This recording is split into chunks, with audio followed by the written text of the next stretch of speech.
It didn't matter how sick I was. It didn't matter what kind of day it was. I was drinking. I was drinking when I got up in the morning. I was drinking till I went to bed. I blew a .34, started hiding my alcohol consumption. I thought I It's was dangerous. really good at it. I would take like probably 3 or 4 shots of whiskey and go for a run. I would go to work all day, come home, and then consume, at least 2 bottles of wine, took a bottle of pills, and tried to go to sleep and not wake up. Welcome back. Today I have Nicole. She's a mom of five and a warrior in recovery who has rebuilt her life from the ground up. Her story includes early trauma, custody loss, a DUI during the pandemic, and a heartbreaking suicide attempt, but also deep healing, spiritual growth, and powerful redemption. This one is for the moms, the dads, the survivors, and anyone who thinks they've gone too far to come back. Nicole is living proof that recovery changes everything. Can you take us back to the moment, not when you quit drinking, but when you knew deep down that something had to change? Like, what did that moment feel like in your body and like in your soul? So that was honestly a really long moment because I knew for a very long time that I needed to change. Even back to my teenage years, I would say like 17, 18, 19, I already knew that alcohol and me were not a good mix. And I'm 41 years old today with 3 years of sobriety. So that was a long, painful moment that I would push to the background for a long time in my life. But yeah, I honestly, I want to say I was 18 years old when some bad things had happened due to my drinking, and knowing deep down in my soul that this was bad for me and it was going to be painful. So, your first blackout started at 12? Yeah, my family went to annual Christmas party every year, and it was like, one of the big fancy houses. It was catered, there was cocktail waitresses. At 12 years old, I didn't look 12. I looked like I was 18 or 19. I developed really early. And so I was able to schmooze the bartenders and get served drinks. And that very first time got blackout drunk, and my parents took me home, throwing up, and put me to bed. And then we never talked about it again. Really? Yeah. They didn't I mention one thing. No, and I have a 12-year-old daughter. I have a 12-year-old daughter and a 12-year-old son. And if that were to happen, I can't even imagine not having a discussion about it the next day. Obviously, the moment when your child is drunk and in a bad way that is not the moment to talk about it, but it was never talked about again. Just brushed under the rug, never brought up ever again. Yeah, very much like my dad's alcoholic, bad behaviors. Like the next day, it was like nothing ever happened and we all just moved on from it. I can relate to so much of that because I come from a background of just brushing it under the rug and not talking it through and, facing what happened. So I can understand that. So being 12 years old, did you think like, oh, Oh, no, I thought that was so much fun, I can't wait to do it again, but next really? time, I won't drink so much so that I don't throw up, because I didn't like that part. I didn't like the throwing up part, but I loved the way it made me feel. So how did the next time go? It's hard for me to pinpoint, like, the next time, but I know that whenever I had access to alcohol, I was definitely going to, drink it, sneak it, whatever it was. There was plenty of opportunities at other, like, house parties when my parents were, doing their thing, hanging out with their friends, where me and my little girlfriends would sneak drinks. And I think it would be many years before I got to that blackout stage again. I just, like I said, didn't really have that access. I mean, I was 12, right? But 16, 17, 18, in high school, going to college parties, I always would take it too far. I mean, I blacked out just about every time I drank, till the later years where I was like in that mode of trying to control it, trying to moderate, trying not to make an ass out of myself. Try. Try, Try try, again. try again. Yeah, Multiple exactly. fails. I can relate. So your father died an alcoholic. How did that shape your own narrative around drinking? Yeah, so my dad was, I never knew the early years when he was a happy drunk. I'm sure those years were there. But by the time I have memories of him drinking, it was just ugly. My parents fought all the time. I couldn't really understand how, like, when we were out and about, out in the world, they were a completely different people, a different couple. And then at home, it was just awful. So I think that leads to a lot of turmoil as a kid. I spent a lot of years hating my father. Just I couldn't understand why he behaved the way that he behaved. And then, early in my early 20s, we kind of had like coming back together. My parents had been divorced at that point for a few years. I had been out on my own for a few years, and I was now pregnant with my first son.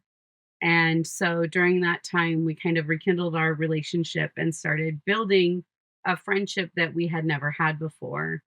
He quit drinking for a little while after my son was born.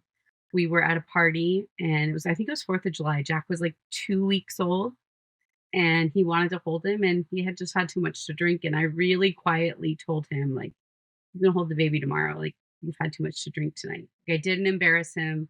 I said it really quietly, um, and he quit drinking cold turkey, and it was, like, really ugly.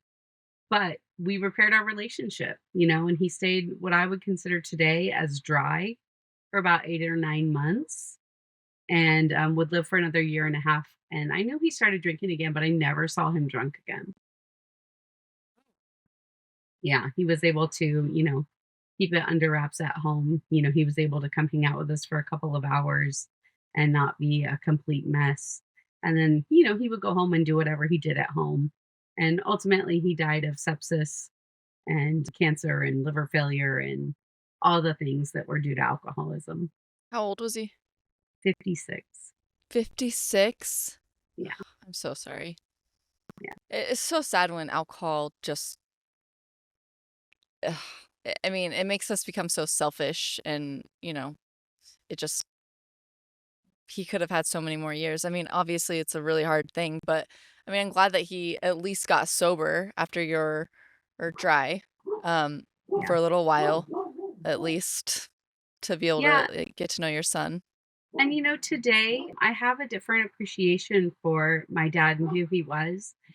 Being that I suffered so deeply in the end of my alcohol or the end of my active addiction in alcoholism, I can understand the difficulty in stopping drinking, and changing your life. It's very overwhelming.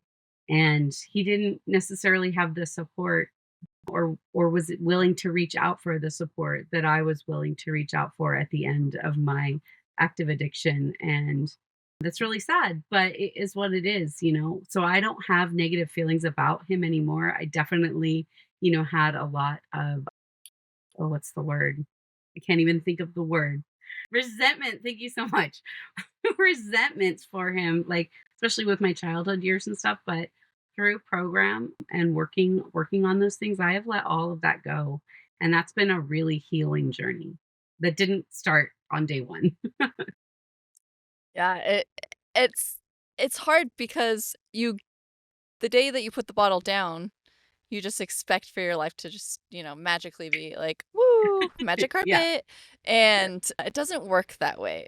You have to Mm-mm. do the work. You have to listen to the things, read the things, be a part of a community, whether that's, AA, like you mentioned, smart recovery, so like whatever fits whose ever personality, but you have to do the work to understand where that all that underlying feelings came from and why you are or why you got to the way you were, right? Yeah, and, I think it's less about why I felt that way. It was about the fact that I felt that way and figuring out how to work through those feelings so that I don't continue to stay sick. Yeah. Because I mean, we all have a story, right? All of the people that were abnormal drinkers, whether you consider yourself an alcoholic, a heavy drinker, if it's disrupting your life, it's a problem, right? And so we all drink for XYZ reason. It really doesn't matter as much as working through those feelings so that we can stay, happy, healthy, sober, and grow. When did you start realizing that? So I went through So if I back up a little bit, back in, let's say, 2015, On paper, my life was fantastic. I was married to the father of my children. I have 3 biological children of my own and 2 stepchildren. So, I was married to the father of my children. We had a beautiful farmhouse on 5 acres, and I had, like, a little homestead farm. My kids were in private Catholic school. I was a stay-at-home mom, and I was miserable. I was just completely miserable inside and would have terrible behavior and would eventually tank my marriage. Whether that was on purpose, subconsciously, or consciously, I don't know. And it doesn't really matter. But, I would go on to cheat on my husband because I needed validation so bad. I needed something to make me feel good so badly that that was the avenue that I chose. And, when he wanted to work it out even after that, I was just, I think I was just looking for an excuse to leave. After that, I would cycle through men, just trying to shove the next right person into my life because it was always somebody else that needed to make me happy. I could never do it for myself. Like I needed outside things to validate me. So whether that was a drink, whether that was someone making me feel good, someone saying I was great or beautiful, or those kinds of things, I needed something else to make me happy because inside I was a mess. I was miserable. I was spiritually bankrupt for sure. That Um, validation is huge. I think a lot of us don't realize that, and since I've been reading a lot of things about a lot of deep-rooted issues that mhm. we have, I mean, obviously, we make our own choices, and we have to be accountable to them, but I think there's a lot of missing pieces within us that we have just numbed for so long and try and find that validation because we are a lot of us are unraveling inside. I can definitely relate to that. Yeah. And during the pandemic, I found myself single for the first time in a really long time. I was living in a house with my kids. I had been working a great job that sent us home. So I was still working, but working from home, which for an alcoholic in active addiction is just a really bad recipe. And that's when I got the DUI in June of 2020. Were you Um, by yourself? no, I had all 3 kids in the car. How did that Um, what it happened? was it was like a fender bender accident, car accident. I ran into the car in front of me. I really honestly don't have much memory about it. Like my memory is very foggy around what happened. I remember the incident. I was also drinking in the car, and after it happened, continued to like take another couple of swigs. They called the police. I mean, I'm sure I looked like a hot mess. I was like in a black dress and a bathing suit. That's how I went to jail. And I blew a .34.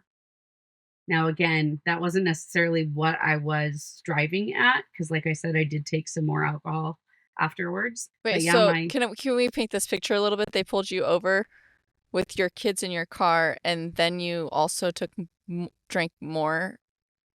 yeah, so I didn't get pulled over. I got into a small accident, right? Like, so I Okay. rear-ended the person in front of me. We pulled over to the side, and then they called the cops. And so we were on scene.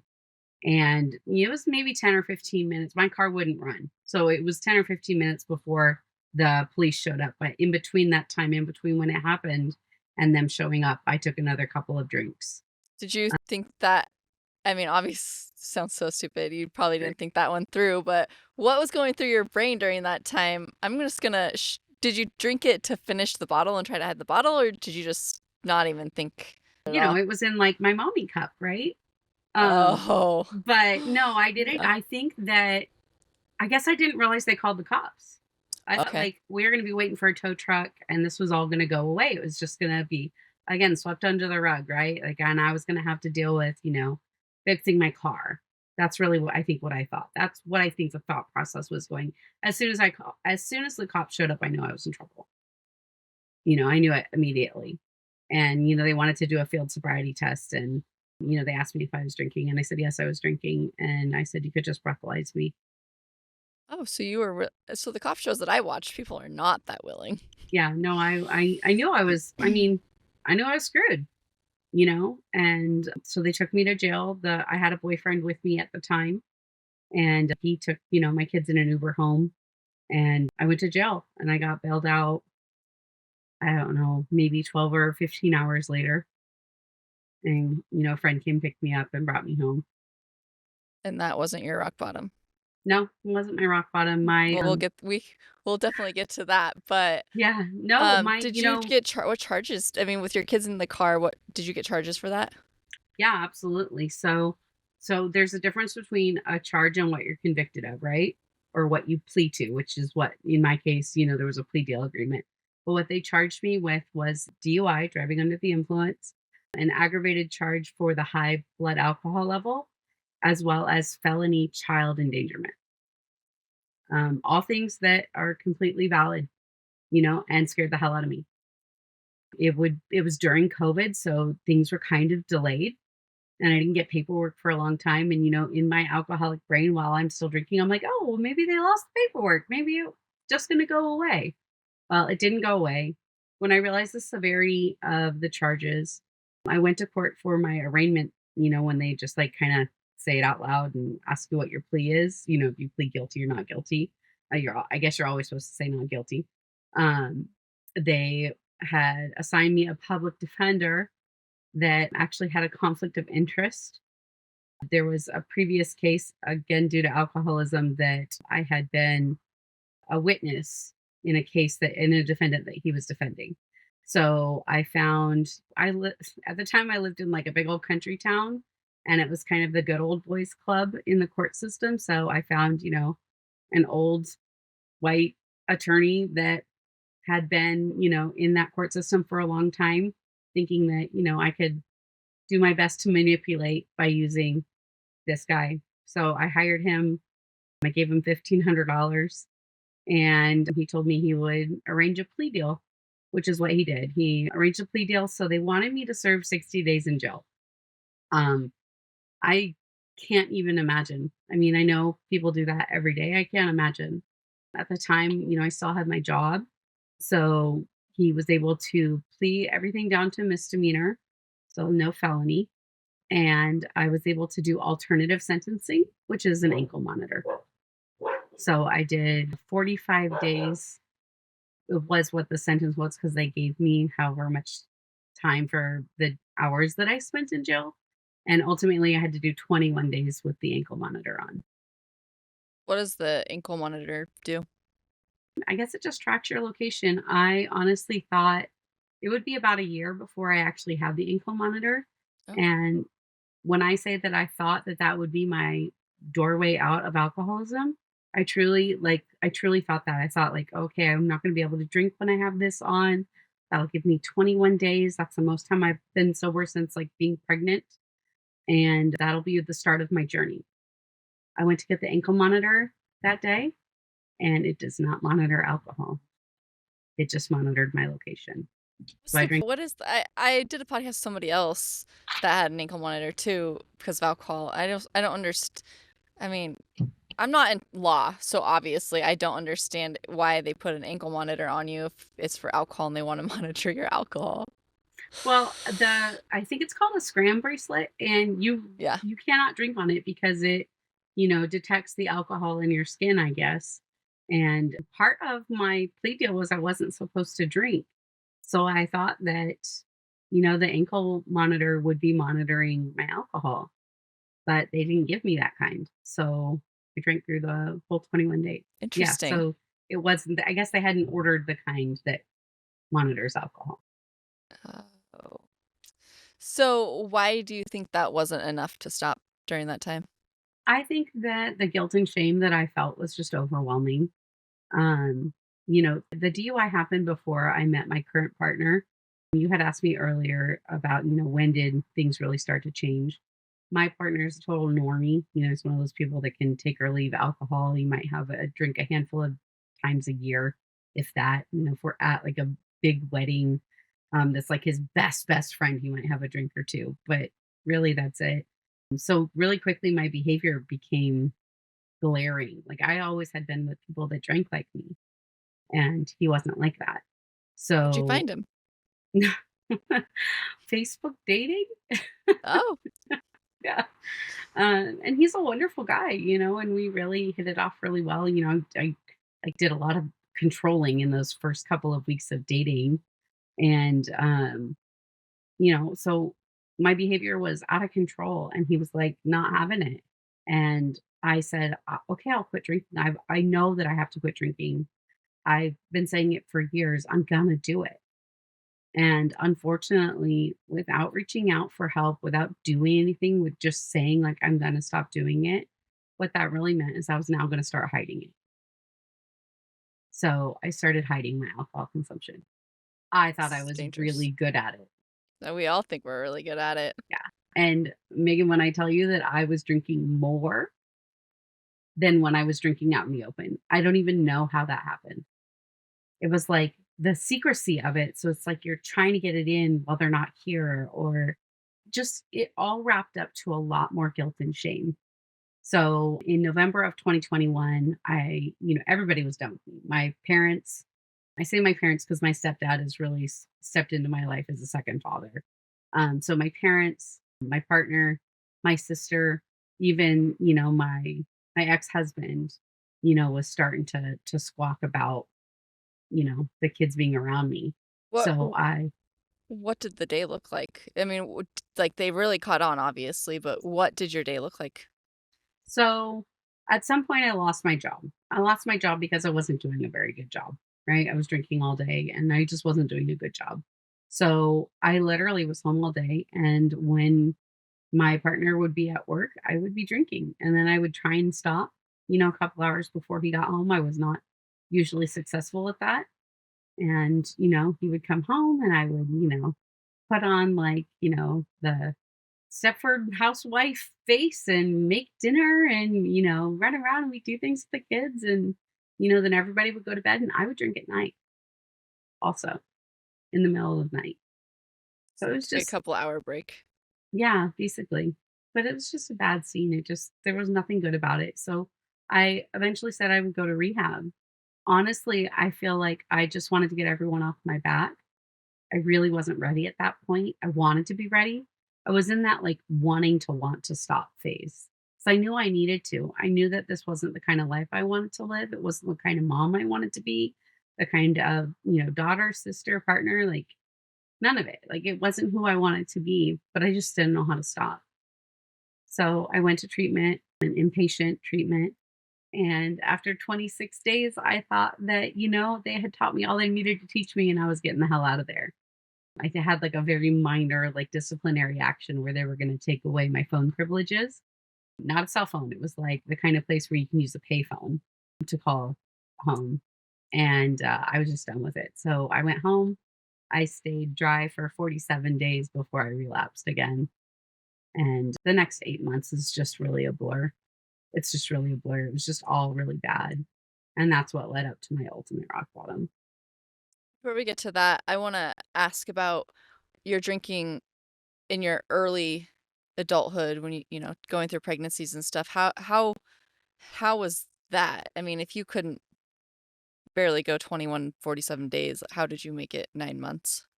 Yeah. So we're talking about the end, and I was 38 years old. We want to go back to the beginning when I was, having babies. I was 24 when I had Jack. So it was a long time ago. He's just turned 17. I was in a total party phase when I got pregnant with him. I had met this guy. We started hanging out every single day, drinking every single day. And 2 months in, I was pregnant. So I was shocked. I was shocked. I had been on birth control for years. I'd never ever had a scare. And I was terrified. I was terrified. I was able to really quickly put down the bottle though. I was able to, I know not everybody can not drink during their pregnancies, but I really was able to just put it down at that time. Like everything stopped all in one day. And, I went on, the vitamins that you're supposed to go on, and I was super healthy during my pregnancy. I think I started having like a half a glass of wine in the very, very end. Like it was super overdue. Came almost 2 weeks late, and it was in the summertime. He was born in June. So like I had like a little bit of wine at the end, which, everybody told me was fine because the baby's all cooked. Right. It's totally fine. It's totally fine. That's just bull. It's just not fine. Yeah. Um, so yeah, and then he came out and I drank all through breastfeeding. I breastfed that kid for 14 months. and I drank through the whole thing. But again, this was a long time ago, so it wasn't to the level that it was the last couple of years of my drinking. So I would go to work all day, come home, and then consume, at least 2 bottles of wine, and on the weekends, drink hard liquor. 'Cause But, the wine's better for you during the week, right? sure, it's better for you. It's so stupid. It's so stupid, yeah. The things that, Save the hard stuff for the weekend, please. that's right, right. So, it was a number of years before I wasn't able to go without a drink, for many hours. I had a set of twins in 2012. At the end of 2012, Bless you. I was able to not drink through that whole pregnancy. That was a pregnancy that we were actually trying for. I went off birth control and we were trying to have one more baby and got pregnant with twins, which was an incredible blessing. I mean, it's never something I would want, but I can't imagine my life without either one of them. I have a son and a daughter. Oh, that's Um, amazing. I always wanted co-ed twins. yeah. I'm sure there's an actual name for it, but then I had my daughter and she was in the NICU for 16 days and I said, "Nope, I don't even attempt. I don't even want to think about twins anymore." Yeah, the twins were also in the NICU, so we're sitting down, so you can't really see, but I'm only 5 foot tall, so Wow. I'm really short, and so I didn't have much room in my, you know, Your this belly. area. Yeah, and so they came 8 weeks early and Well, spent 6 weeks was fun. 3 weeks in the NICU, which is really difficult. But and man, I was amazing during that time. I mean, I was super mom during that time. I spent, 12 hours a day at the NICU with the twins. I spent the rest of the time at home with Jack was 4 at the time. And, I was doing all the things. Good for And you. It was just when Emma was in the NICU, she was my first, and so it was full-time job driving down to the NICU every single day. And for those that have not experienced the NICU, it's a very sad place to be. I it's mean, sad. but And very rewarding, and those nurses are angels. yeah, and a NICU day is like 8 days in one day. Like It every is, hour ticks by so slowly. 21 days it felt like 6 months. And then, yeah, 21 days at home with them went by in a flash, right? When you yeah. when you But come home from the NICU, life just goes back to regular speed. so I couldn't imagine you being, you know, at the NICU that long and also having a kid at home. I mean, that would have been so stressful. Yeah, I had a lot of family support. I had my That's good. mom, I had my aunt, his dad, of course. I had a lot of help with little Jack. Jack got a lot of Love time it. with other people. So, it was good. It was okay. But it was stressful. I missed him and he missed me. But my priority was to be there with those little 4 pound babies. Yeah. Emma was 4.5 pounds. Mm. The She twins were was 4. just barely over 4 pounds each. Oh, Yeah. well, NICU moms. Yeah. NICU moms. So you did fine during your pregnancies. I mean, obviously had the half glass of wine, which I mean, we all know that it's not healthy for you. But when the doctors tell you, sure, have a glass, Mhm. what do you do? It'll stop your contractions, Yeah. things like that. But yeah, so the end of 2012, the twins were born. They came home and because they were so small, they couldn't breastfeed. But Bless you. I had breastfed Jack for 14 months. I was determined to feed these children breast milk, especially with them being premature. So they had to be on like a really special formula because of their prematurity. And I pumped every 3 hours for 9 months. Yeah, and, the doctors were telling me and the nutritionists were telling me, the amount of protein I needed to take in. I think it was like 100 grams a day, which is a lot of protein for people that, don't really know what that entails, but, like, for me, it was like a crap load of cottage cheese every day, protein shakes, and my weight started to go up. So at 9 months, I was almost 200 pounds, 5 feet and tall. at 5 feet tall, and so I decided to stop breastfeeding, and this is where it really gets bad. So, yes, I did drink while I was pumping all those months, So did but I. not to the level that I had been. I can't really remember a time where I was blackout. I mean, I had like a mission and it was to feed those children. So during those 9 months, I had a purpose and that was it, was making breast milk. But after that, the only way that I knew how to lose weight was calorie deficit. So that meant I was starving myself, but I wasn't going to give up my wine. So I lost 60 pounds in 4 months drinking Chardonnay and eating salad and green beans. And that was it. So unhealthy. But I honestly believe that that really kicked off that different part of my brain where alcohol became like not something I enjoyed, not something I craved, not something I wanted, but like a necessity. And it really became a part of my daily life from then. I probably didn't go many days in between before that not drinking, but it didn't matter how sick I was. It didn't matter what kind of day it was. I was drinking. I was drinking when I got up in the morning. I was drinking till I went to bed, or let's be Messed honest, up. most of the time I wasn't going to bed. My body was saying, okay, we're shutting down now. It's time to sleep. So 2013, at the end of 2013, after those 4 months of losing weight, I had plastic surgery. Again, I was 5 feet tall. I measured 56 weeks pregnant when I was pregnant, so your stomach does not, it's like a deflated balloon. It doesn't go back, by itself. So I had to have some plastic surgery to kind of, put things back in place. Nothing extreme. And I just from then on, it was like alcohol was my priority, so I just didn't eat and I drank and I ran. I would get up in the morning to go on a 5 a.m. run. I would take, like, probably 3 or 4 shots of whiskey and go for a run. Makes my stomach hurt just thinking about it. That was what I did. No I pre-workout. The whiskey No, is the the whiskey pre-workout. my pre-workout, Oh my yeah, which gosh. sounds absolutely insane, And those but that are, like, probably gonna criticize me for laughing through this, but it's like it's just so stupid what we think is okay, you know what I mean? and I don't even know if I thought it was okay, but it was like, that's what I needed my medicine. And at It is that time, medicine. like, it was my medicine. So I would get up in the morning, I would have this big old, glass of whiskey, go out for my run, come home, do like all my farm chores, get kids up for school, take them to school, come home and drink some more.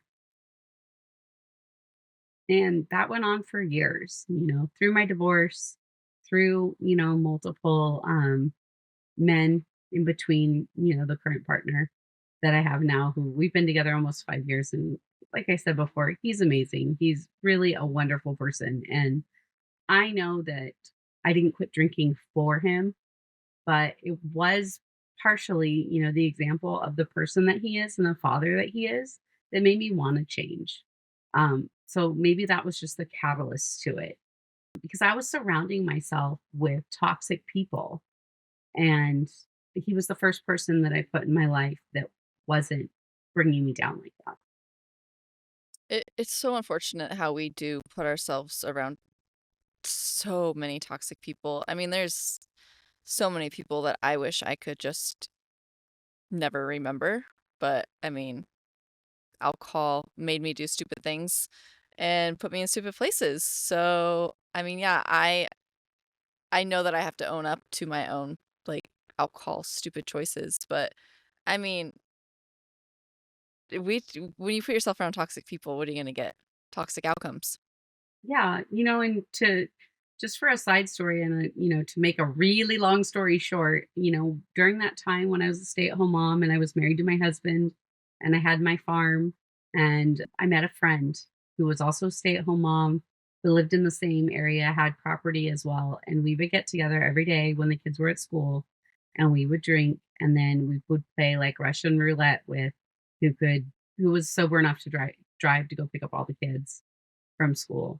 And I can't believe that either one of us ever got pulled over and got a DUI at that time, because there was definitely a lot of risky behavior um, during that time. And when I said earlier that there was a public defender that had to recuse himself from my case, it was because eventually her and I had legal trouble with each other.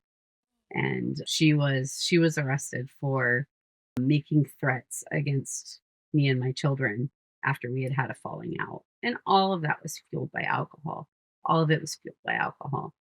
Um, so I clearly don't have a relationship with that person anymore, but it's a really painful part of my past, that when I think about the behavior that I was having, as a mom, just as a person in general, like it was deplorable behavior, and I'm so grateful to be on the other side, I feel like you our know? morals go out the door. Yeah, really, it really did because I don't think I'm a bad person, but I certainly wasn't behaving like a good one.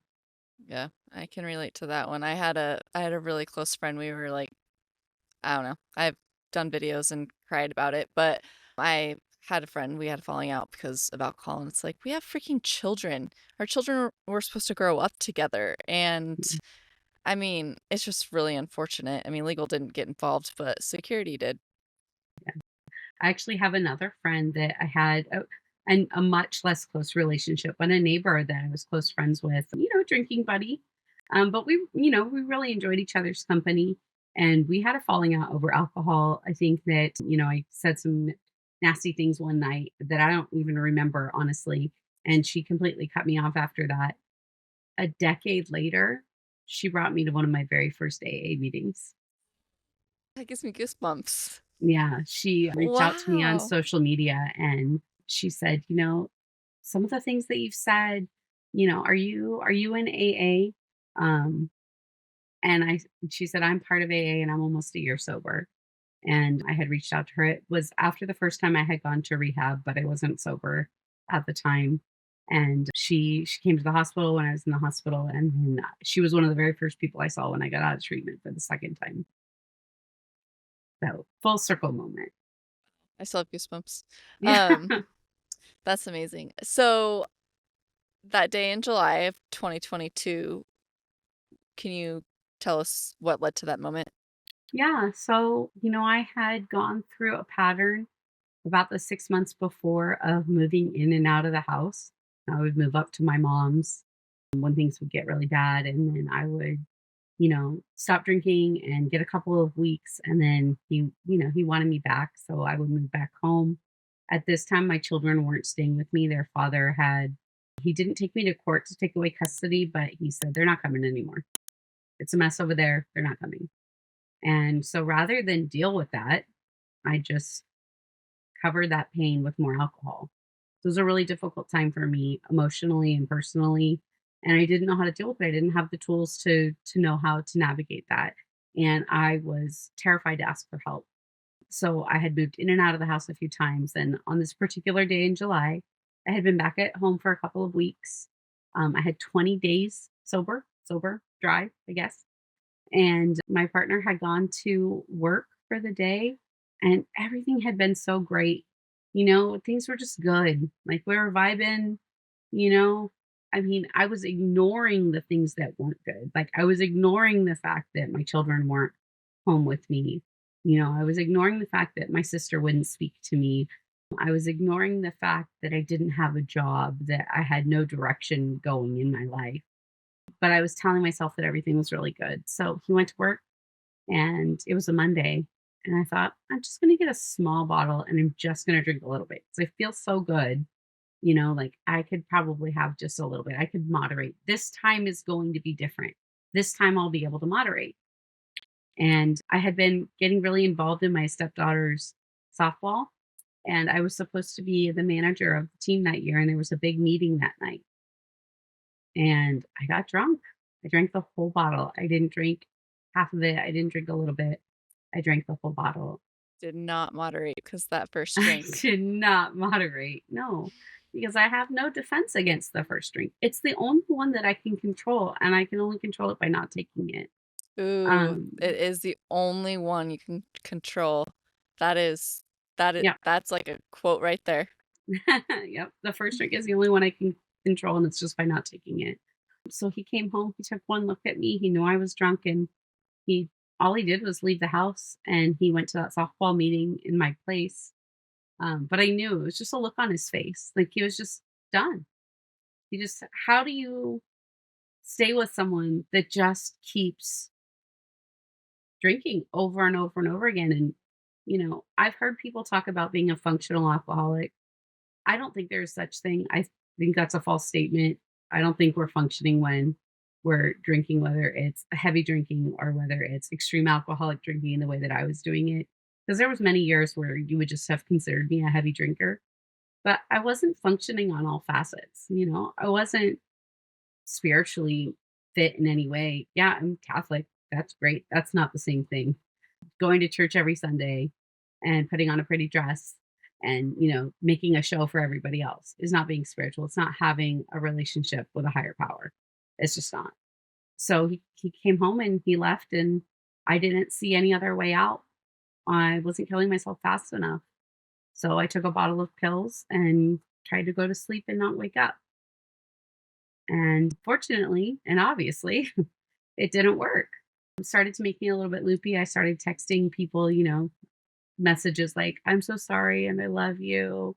I texted so many people that they started talking, and they showed up at my house. They called paramedics.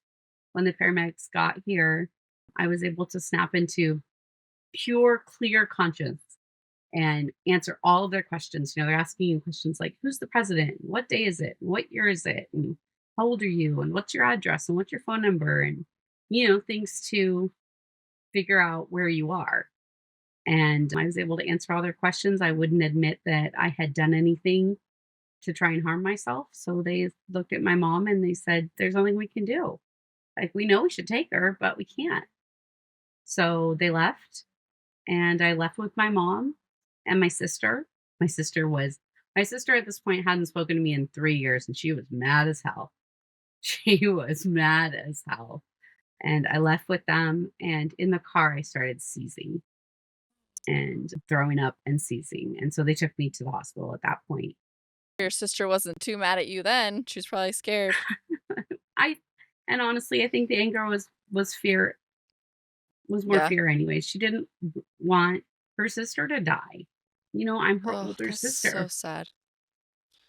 I'm trying to visualize these paramedics are there, and since you can Mhm. speak clearly, knowing damn well that you tried ODing on pills, and just be like, "Oh, she's fine because she can tell me her address and name and phone number," and then shortly after they leave, you start seizing and puking, like, that has to be I mean, Well, that I think that legally there wasn't anything they could do. I'm a grown up. I said I didn't want to go, and they ran all of the testing that they could do, which is just talking to me.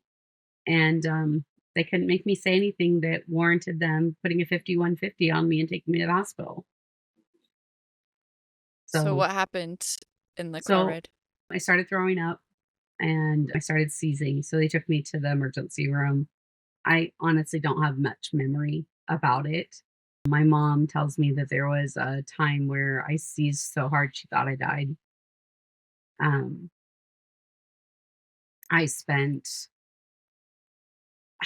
I think it was 6 or 7 days in the hospital after, detoxing me from all the medication. I ended up with a bowel obstruction. So then they had to like deal with It's that. terrible. Yeah, so they had to deal with that, and so that's why ultimately I was in there for that long. And I wanna say it was like day 2 or 3. I really didn't have much clarity. They were also giving me, because they knew I was an alcoholic, they were also giving me medications to, like, detox me from the alcohol, but I had been dry for 20 days, so I didn't need, like, a medical detox, but they didn't know that. They were just doing their protocol, so I was really foggy for the first couple of days. They were giving me a lot of meds to, like, battle, alcohol withdrawal. Did they And pump your stomach? they did not. They did not pump my stomach.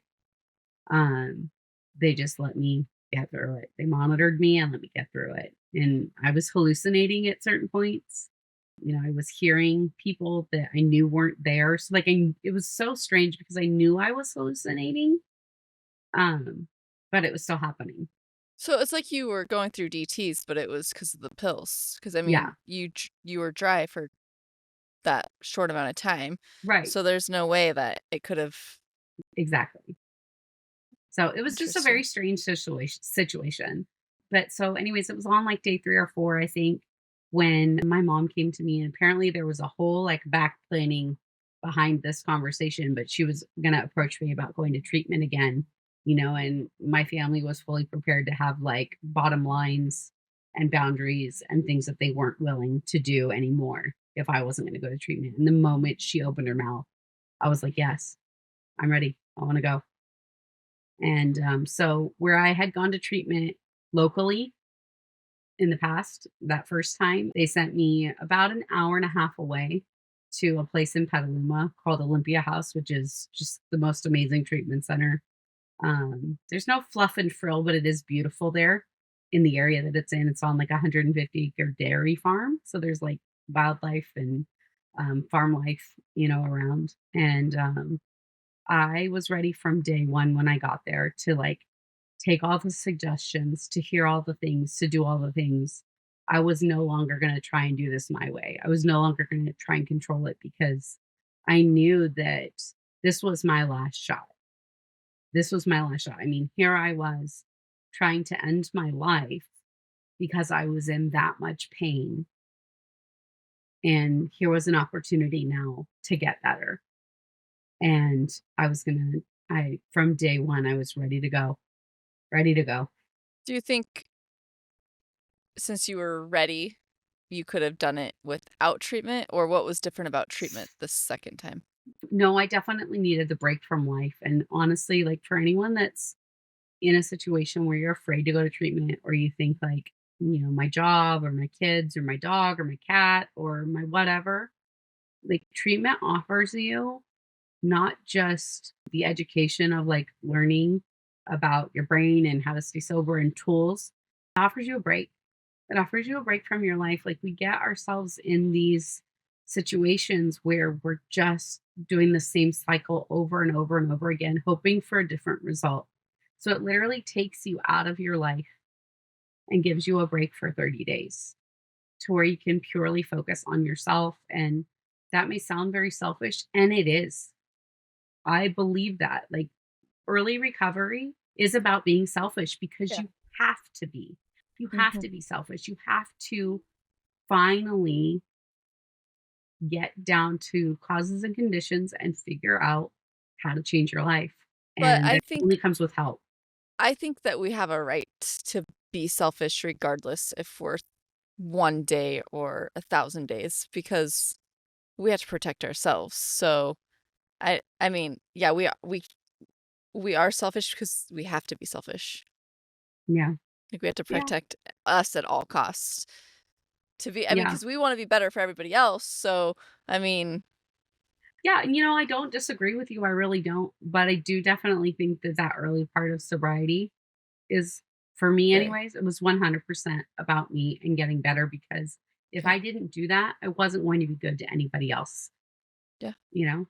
So I have to protect my recovery every day, which yeah. means putting it at, the top of my list. And it comes before my family. Like there's God, there's my recovery, and then there's my family and everything else. Because if I don't put it up there and I just try and fit my life or fit recovery into my life and not make it a huge part of my life, I can't stay sober. That's not how it works for me. But yeah, so I went away to treatment. I was ready from day one. And I wasn't, honestly, like around the 20-day mark, I was starting to get really scared. I didn't want to leave. I felt so good in people that have been to treatment, like there's this recovery bubble, right? It's like, I never went to like sleepaway camp when I was a kid, but it's like, and especially for me, I was there during the summer. So it was like summer camp. Like that's how it felt. It's just you and you meet all these new friends. I went to a co ed treatment center. So, it was just like a big group of adults of all ages. We played like sand volleyball every day, and we went to group every day, and we all ate dinner together and watched movies together and, recovered together. And I started getting scared at 20 days, and I knew I wasn't ready to come home. I didn't even know if I was welcome at home. I didn't know if I was welcome at my mom's house. Like, I really just didn't know the status of my relationship with Steven. And I just didn't know how it was going to look when I went home. So I decided at that 20-day mark to look into sober living. So that And was for 6 months, and So what did that teach you about yourself? Yeah, so I said that I wanted to go to sober living. I wanted to stay at least 90 days. And the reason for that was I wanted to really solidify myself in the program of Alcoholics Anonymous. Like, that's what I wanted to do. And I went to a sober living about 15 minutes from home. I didn't have a car, I didn't have a driver's license. And so I got a job at the grocery store across the street. No more corporate world for me at that point. Like, I just needed, we call it a get well job. Like, you need just a small little job with very little responsibility. And that's what I did. And or 90 days came and went, and I wasn't ready. And I wasn't saying I wasn't ready. I just wasn't saying anything. And living in sober living was really difficult. It was hard. You're living, it's not the rehab bubble. It's different. I was living in a house with 7 other people. No, I think there was 7 of us. So 6 other people, all in recovery, all working a program. They all have sponsors, but they're all doing their own thing. It wasn't a family vibe like it was in treatment. And in the beginning, I didn't have a job. So I was just stuck there in the house all day, every day. There was like it was like a street full of houses, and then like one large house where there was meetings every day. And that's where you could go and eat. They had like a big kitchen. We also had our own kitchen in our house. You could make your own food, but you also had the opportunity to have like community dinner. And it was really difficult, but it was one of the best things I've ever done for myself. I worked all 12 steps in that 6 months with my sponsor, which really changed my life. And because she was from that world, so she had lived there at some point in her sobriety as well. So she was there with me 2 or 3 times a week. We would sit down for an hour and, read from the book, from the big book, and work the steps and go to meetings together. And it was really great. After about a month or so, I started where I would spend one weekend at home with my partner. And then the next weekend, I would spend at my mom's house with my kids. It was a really weird time in my life. But after 6 months, I had made my amends to Steven, and, he wanted me to come home. So I came home.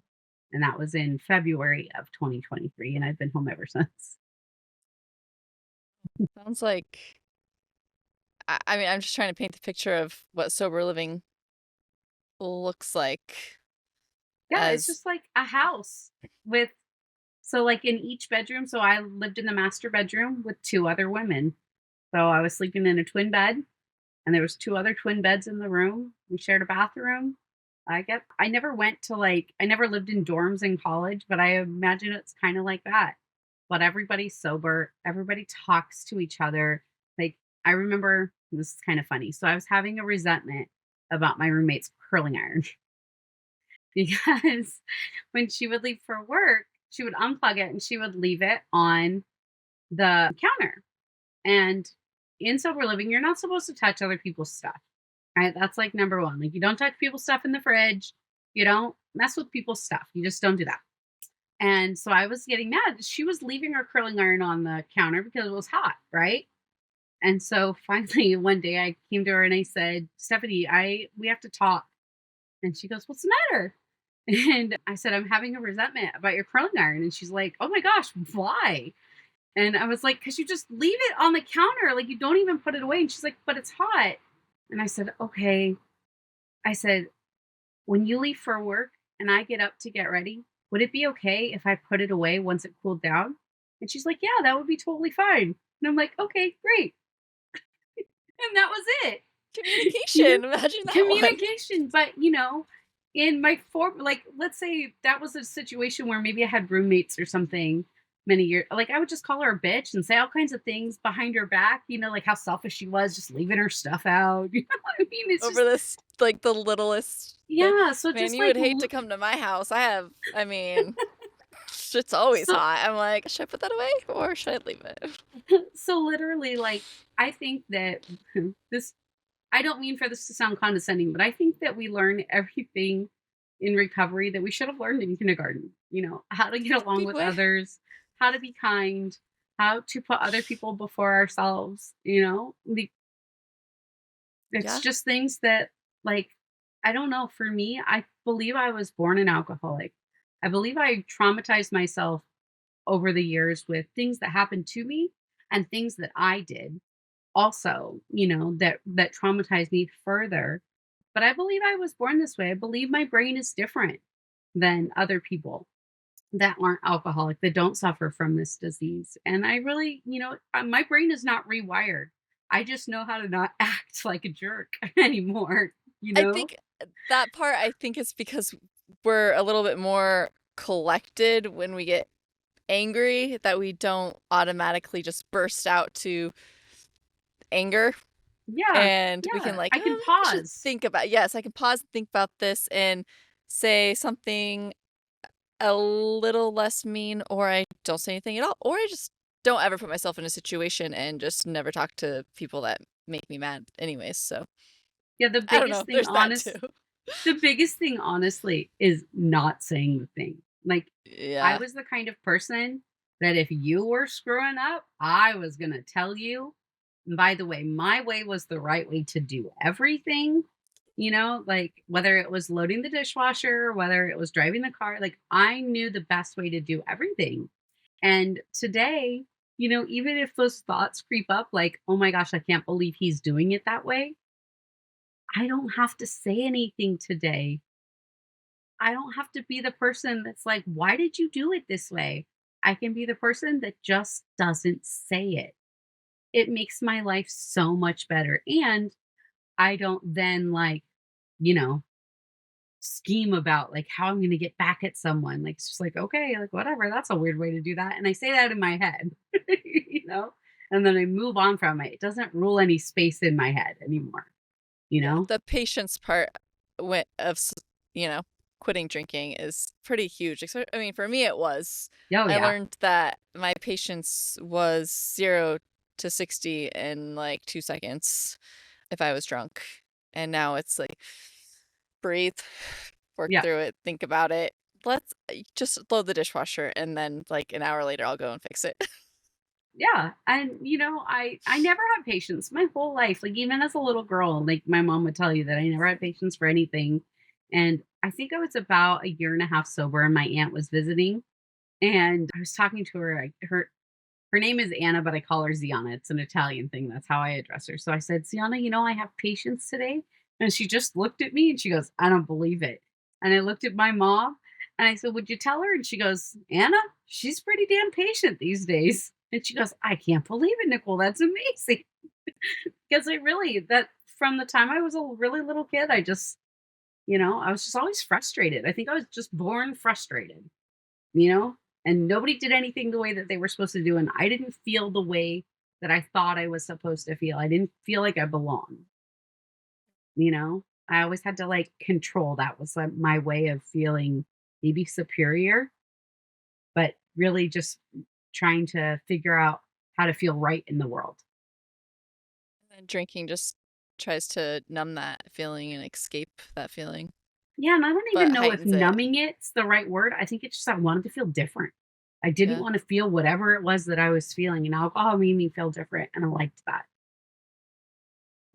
I liked that I was now focused on feeling because I always drink for the effects of the alcohol. Did I like the taste of some of the things I drank? Sure. That was never my goal though. you know? My My goal was if I couldn't taste the alcohol, then it oh, wasn't strong enough. like ordering a double like margarita or something at a restaurant and I'd be like, they didn't put any alcohol in this.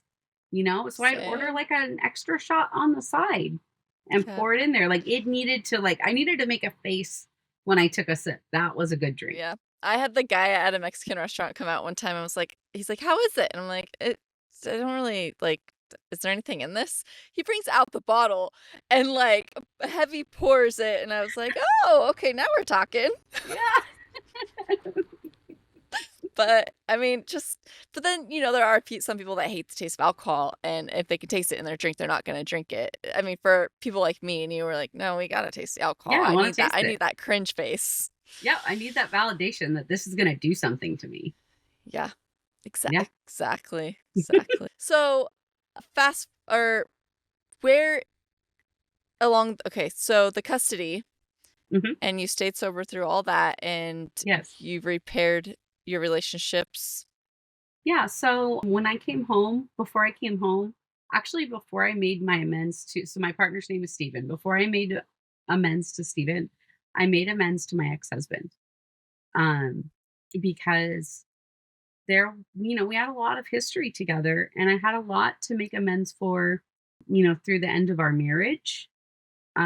Also the kind of mother that I had become and that I had basically, left him to be the full supporter of our children while I like tried to screw my head on straight.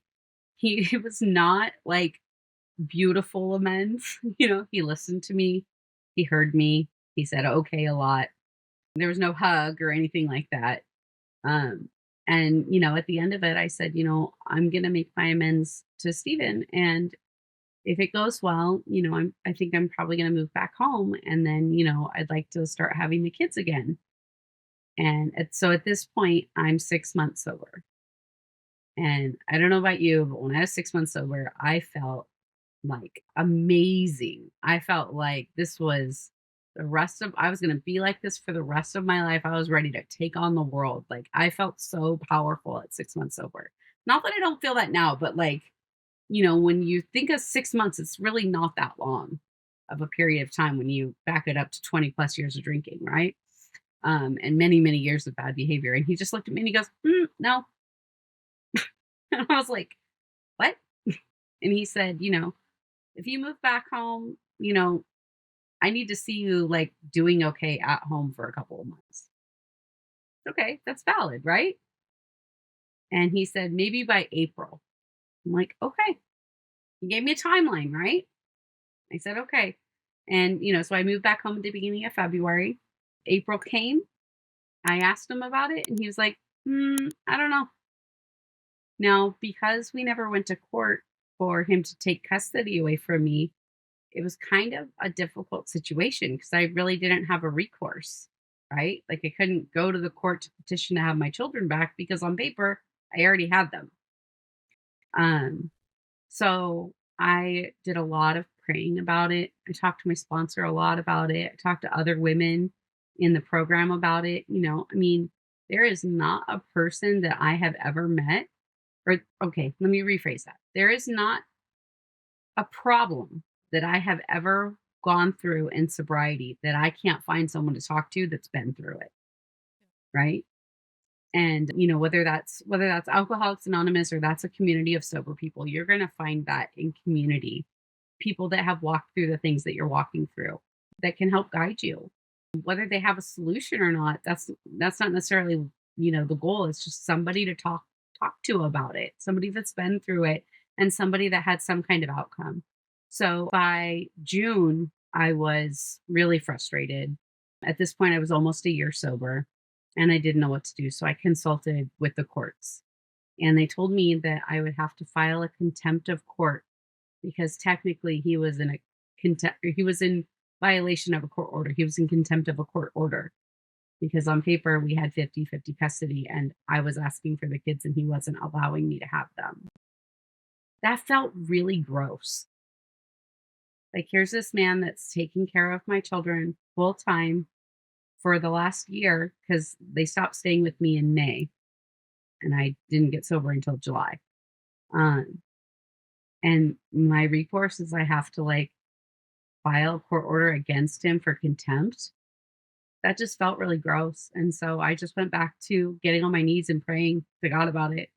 And I was talking to my kids on the phone. So somebody had told me, like, start getting more consistent, like, start calling them on a regular basis. Like, you're consistent with when you get to see them, but it's every other weekend. It's not that much. So start calling them. So I was talking to my son, John, who was, I guess at the time, 10. Yeah, I guess he was 10 at the time. And he said, I have to tell you a secret. And I said, okay. And he said, I heard my dad talking, and he said that if you ask to have us at your house, he's not allowed to say no. So I don't know if he caught wind that I was talking about this was something I was going to do. But right after I got off the phone with him, I texted their dad and I said, I'd like to have the kids next weekend.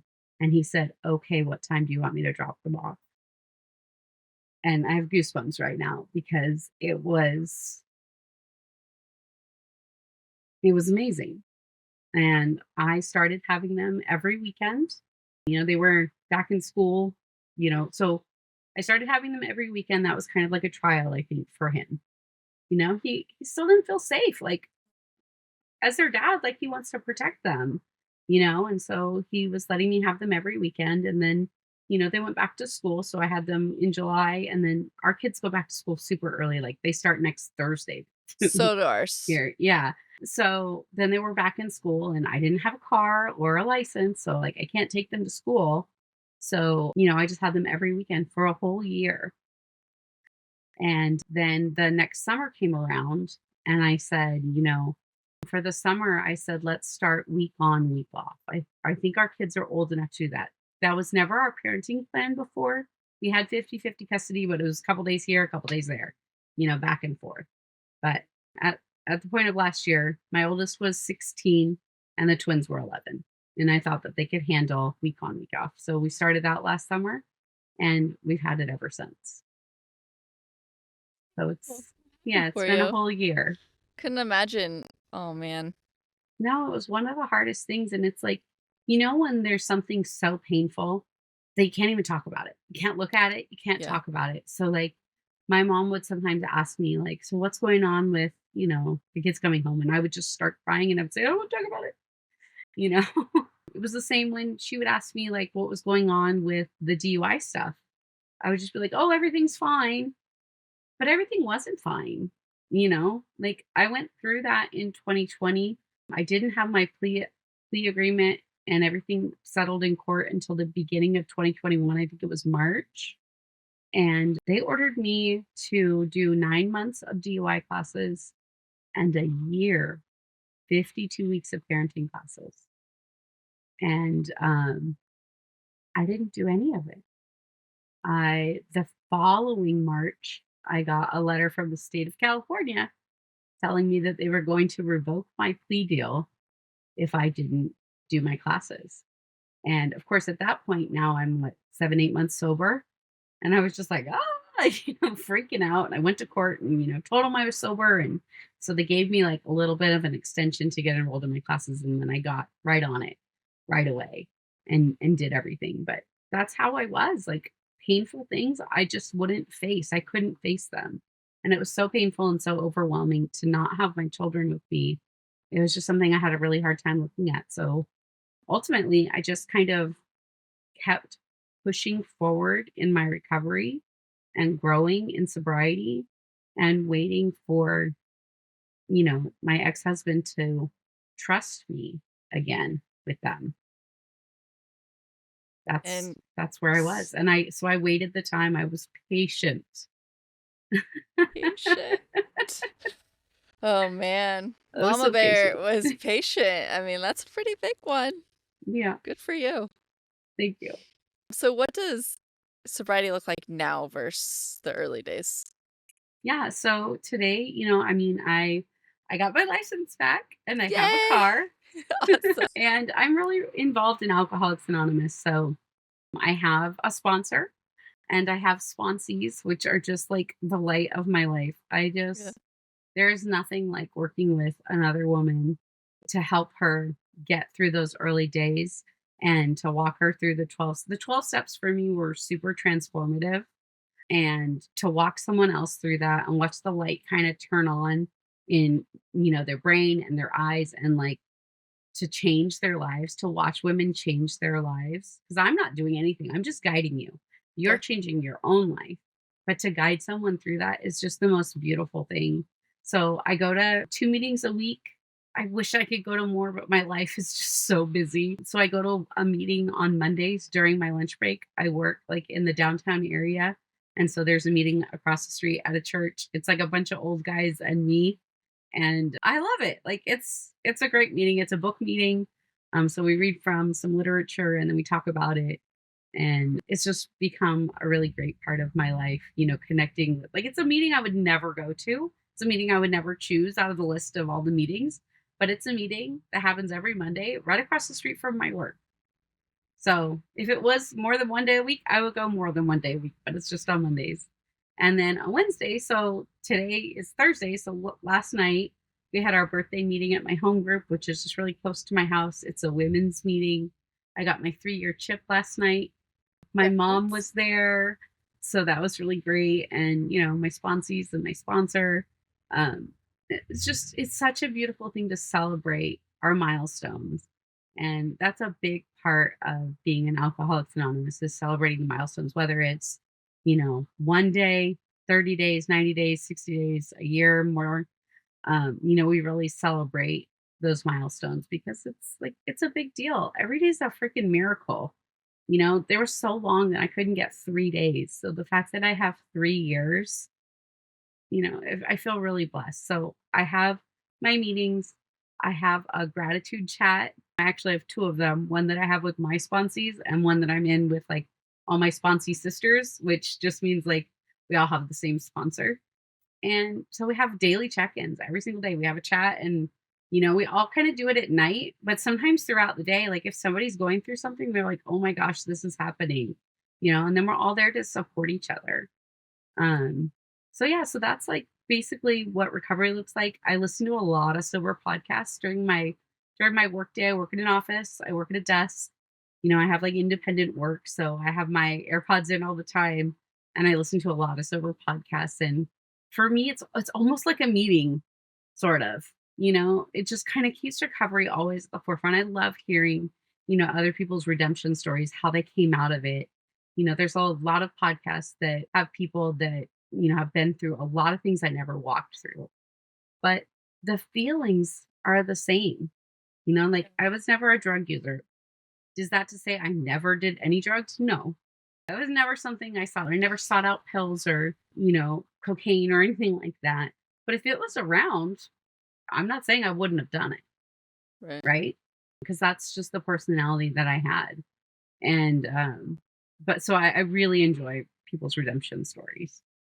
I'd have to And say how we wouldn't touch other things because our moms and everybody just said it's so bad for you, but nobody ever tells you how bad alcohol is for you. They're just like, right. "Oh, here you go. Have another one. Oh, you want another one? Here's another shot. Let me buy you a shot." Yeah.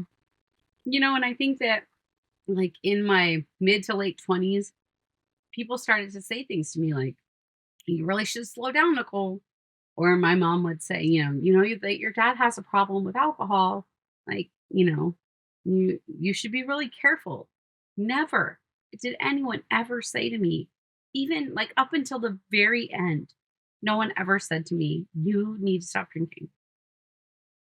Yeah. It was always slow down, moderate, you know. She wouldn't drink as much, Megan. Yeah, but nobody ever said like no. Honestly, I think it was your podcast that I was listening to earlier today where someone said, if you say like you're not drinking, people are like, "Oh, boring." But if you Yeah, said like, "I'm not doing heroin anymore," nobody's going to be like, "Oh, come on, you can have a little." exactly. Right? Like it's Yeah, just, same with you know. cigarettes. I mean, like Yeah. anything, but Yeah. alcohol is the one thing that everybody's like, "You're weird." Yeah, everybody is like down with the alcohol and I'm Maybe just you're the weird one for drinking. Why am I the weird one for not drinking? You know? and I mean, I It's don't fault people who can, no. have a couple of drinks and live their lives and it doesn't interrupt their lives. I could never understand when someone would, have a drink and they're like, "Oh, I've had too much. I'm starting to feel it." I'm like, "That's the good part." I always laughed at people like that. It's like she had one sip and she's already feeling it. Oh, Yeah, come on. But yeah, you're right. We would be lucky if we could have been those people. I know. Or if people left half a drink at a restaurant, I called that alcohol abuse. And Yes. I was quick to finish their drink. Yeah. you Give me know? all the free drinks. Give me all the free. Oh, you're not going to use your drink ticket? Okay, I'll use it. Yeah, I'll take that. Jeez. Let me be the one leaving wasted. Yes. Oh my gosh. Let me embarrass myself. Always. So, what message do you want to leave for the people out there still stuck in the shame spiral? There is a way out. There is an exit out of this hell that we have brought ourselves into. There are so many communities out there. Alcoholics Anonymous is the program that I use. And I think it's amazing, and I'm a very proud member. I've got my little AA crown on, but it's not for everybody, and that's fine. But there are so many sober communities out there. And, they say connection is the opposite of addiction. And that could not be more true. Like, just get connected with people that are doing it, that have done it. Like, you can freely talk to these people. They are not going to judge you. They've walked through what you've walked through, and probably worse things. Like, we all think we're the worst, right? Like, we're terminally unique. We're not.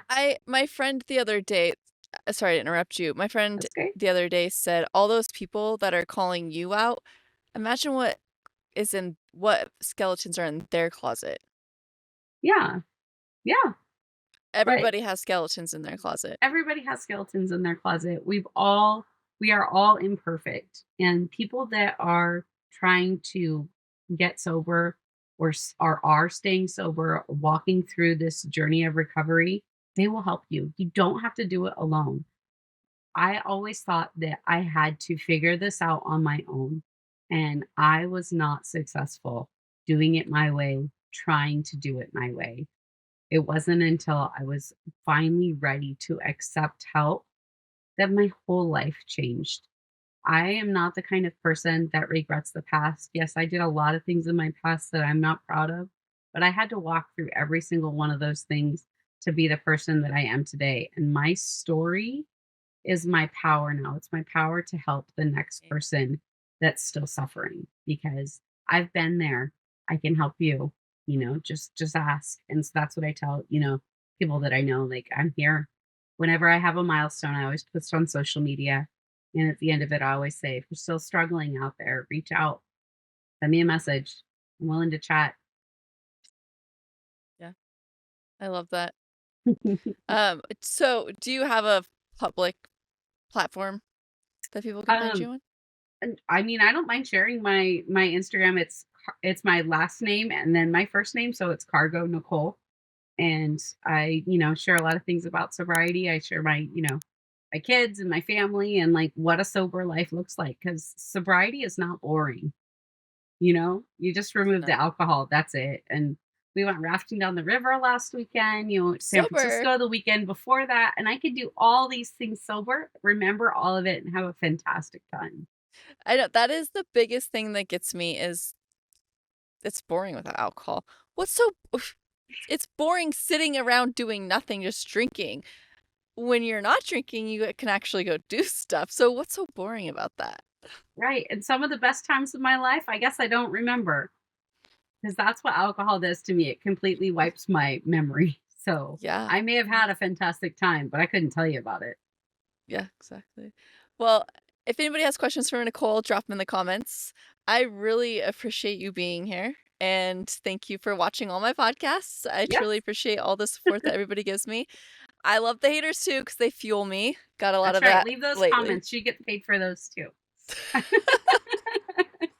Um, yeah, no, I love, the community part is just so true. Building a community has helped keep me sober. And yeah, I mean, I may have a past, but like we don't have a future living in our past. So we That's just have to right. keep moving forward. And yeah, we get to learn from our mistakes.